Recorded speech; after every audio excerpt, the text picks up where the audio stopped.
अस्सलाम वालेकुम।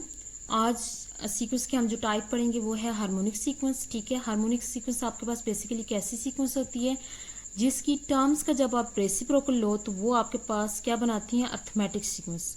मींस अगर आप यहाँ पे एक सीक्वेंस ले लेते हो, let's suppose 1/A1 1/A2 1/A3। ठीक है, अब इसकी टर्म्स का जब हम रेसिप्रोकल लेते हैं तो 1/A का रेसिप्रोकल लें तो A1 आ जाता है, 1/A2 का लें तो A2।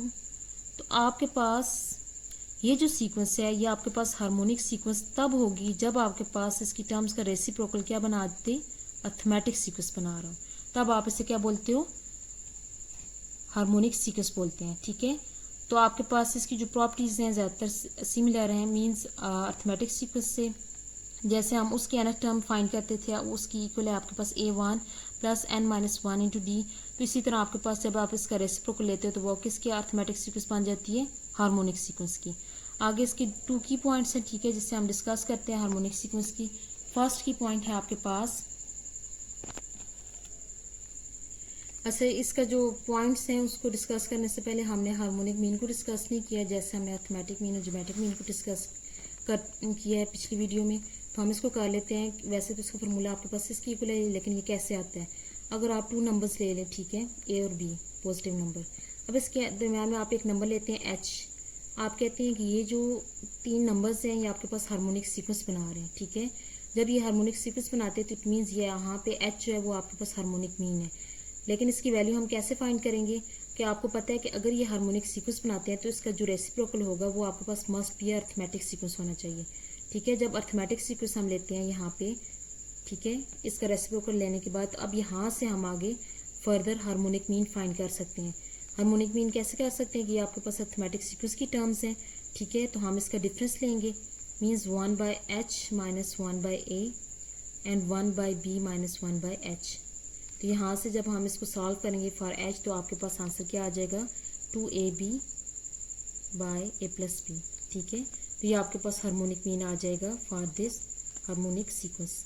तो अब आपके पास आपने जैसे पढ़ा था कि अर्थमेटिक मीन आपके पास इसकी इक्वल होता है, हार्मोनिक मीन आपके पास 2AB/A+B की इक्वल होता है, और ये आपके पास ज्योमेट्रिक मीन की इक्वल है। अब की पॉइंट्स पे हम दोबारा आते हैं। की पॉइंट्स आपके पास सबसे पहला क्या है कि आपके पास जो प्रोडक्ट है अर्थमेटिक मीन और हार्मोनिक मीन का वो किसकी इक्वल होता है, G स्क्वायर की इक्वल होता है। अब जैसे यहाँ पे मैंने वैल्यूज पुट की, ठीक है, हार्मोनिक मीन की, अर्थमेटिक मीन की एंड हार्मोनिक मीन की, अभी कैंसिल आउट हो जाएंगे ये इसके साथ 2 के साथ। ठीक है, तो आपके पास क्या आ गया, AB। तो आप इसको ऐसे भी लिख सकते हो, तो इट मीन्स आपके पास product of arithmetic mean and harmonic mean किसकी इक्वल है, ज्योमेट्रिक मीन की स्क्वायर की इक्वल है।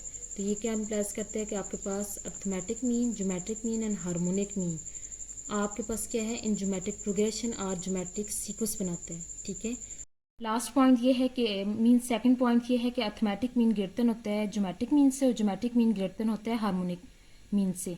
आप सिंपल इनके फार्मूलाज के जरिए भी प्रूव कर सकते हो, या कोई भी 2 नंबर यानी A और B लेके यानी स्पेसिफिक वैल्यू लेके भी उनके अर्थमेटिक मीन निकालें, हार्मोनिक मीन निकालें, ज्योमेट्रिक मीन निकालें, उसके जरिए भी प्रूव कर सकते हैं। अब नेक्स्ट है आपके पास there is no elementary formula for the sum of harmonic sequence.